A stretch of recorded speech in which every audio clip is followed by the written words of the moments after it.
soko tozalaka uni, soko tozalaka uni, soko tozalaka uni, nde tokokobimisa likambo moko kitoko. Pamba te nzambe alubi ete totonga lingumba oyo emonanaka nano na kati na mokili te. Nasi nalobelaka bino likambo awa. Biso toza na eloko te. Moto akotinda biso eloko azali te. Moto akopesa yo azali te. Il faut omisalila. Biso moko. Donc il faut ba volonté de bazala. Ba sacrifier bazala. Soko ba sacrifier bazali te. Vraiment moyen te. Ndenge na kotalaka ba mama mikala bango bazali ba sacrifier. Na ndenge na pasi wana bango monaki na 1921. Na ndenge na pasi wana bake kutikala 40 ans na prison. Babimi bazana bango ba pauvre. Très pauvre même na kokuluba. Alia il faut muta pesa yi. Alata il faut muta pesa yi. Ça le passe.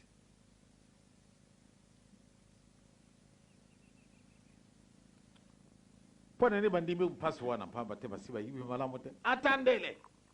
Esengo kuzala. Soko mama mikala atali tango yo tobandi kusala kama misala. Soko akaye kutala mapelpe na banda kuna biso totongi sikasikawa mami kala bandi kolela. Namba wa te. Alibi soko tomona kimpasi tende iloko boyo izalite. Anzabe. Tika na kumi sanzame na ngai. Pamba te eloko oyo ya moto mosusu te kasi ya ngai. Ah. Solo nzambe azana mawa. Ajila 65 ans durant. Pote apese biso eloko oyo. Atali ba mundele ntango ba kumi ebele. Tango atali mami kala lubia nzambe na sina longi. Sutatala ba mundele ba yekufuka mapepe na papa. Mama mikala mutuna ye bimi alubi na kuku kufa tango oyo na sepeli. Pamba te oyo na monaki na 1921 na moni yango na mokolo malelo. Ah! Mingi bazalaki na mpusa. Pote batunga centre oyo kasi moyen te. Na mbula oyo betaki na butu mobimba. Na joaki moyen ya kutala batu. Na tala mokili ndenge mwango muzali.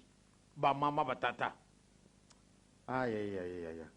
Tamo soko na kanisi. Muntu muindu alongwa wapi na bandi kulela. Muntu muindu alongwa wapi. Soko na kanisi sikawana ngai moko na bandi kulela. Natali ngampina zali muntu muindu. E kumini bisu dikambo moko ya munene. Bisu batu na ndaku tozali kuyiba isika bisu tozali te. Mokolo tokuyiba esika ni tokubi na kanisi tokozana perseverance moko kusekana te.